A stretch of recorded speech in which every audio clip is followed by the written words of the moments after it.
Fifth Street Gym. Man, what a gym that was. Go up a flight of steps, rickety. Some fighters would get mad at something, bang a hole into the wall. We covered the holes in the wall with show cards. It was really something to see. It was just a grimy working place. Had a feel that you can't get anywhere else except in a boxing gym.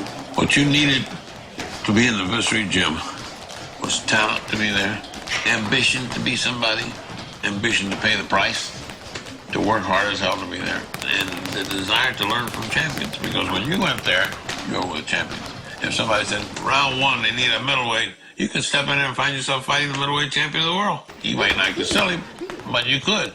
Nice kid. I mean, he let me tell you, he wanted to be a fighter. He was, just walking in the gym, he would light it up. He was that kind of young man. Cassius, how do you feel today? Pretty good. How you doing? I hear you met Don Juan today. How was he? Yeah. He wasn't too friendly. What do you have to say? He didn't even shake my hand. What are you going to do about that? Now you must fall. And everybody in the gym loved him. Loved him. Thought that was great. Everybody thought this is our guy. This guy's going to be the guy. Well, Cassius, how do you rate yourself as a fighter?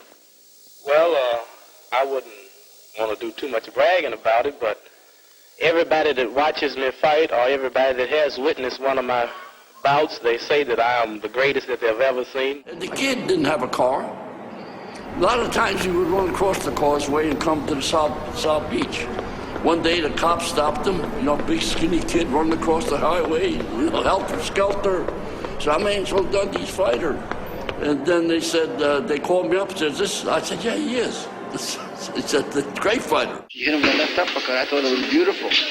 Angelo was the perfect trainer for Cassius Clay because he let Cassius be Cassius in and out of the ring. Angelo understood immediately that Cassius did things all wrong from a technical point of view, but he could get away with them because of his speed and his reflexes. Well, I'm sure any heavyweight that follows me in the ring for 6 or 7 rounds, he's mine after that, if he's still standing. The newspaper guys at first, his first 6 fights, they thought he was too awkward. Pull back from punches, fast hand, move.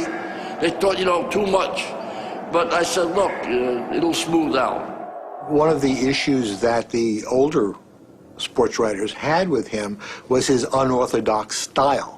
He was leaning back and away from punches. Well, everybody knows that somebody just needs to step forward, you're off balance, and hit you.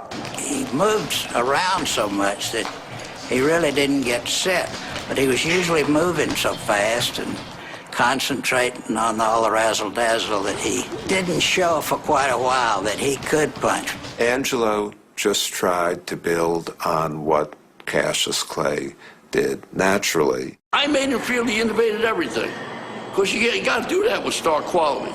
So I'm just a flunky, I'm there showing him, do this, do that. But it worked. Come out of the ring one day, and I said, man, that jab of yours is really snapping that guy's neck back. You're getting it right in the small of his back. You're bending that knee perfect. Next day, he would do it. That was a jab. That bip, bip, bip. He threw it like this. He didn't throw a jab like this. He flicked it. He called it snake licking. Bip, bip, and he moved. And all of a sudden, he stands still, and there went the right hand. And he combined that velocity with the power of a heavyweight, and he created a whole new thing.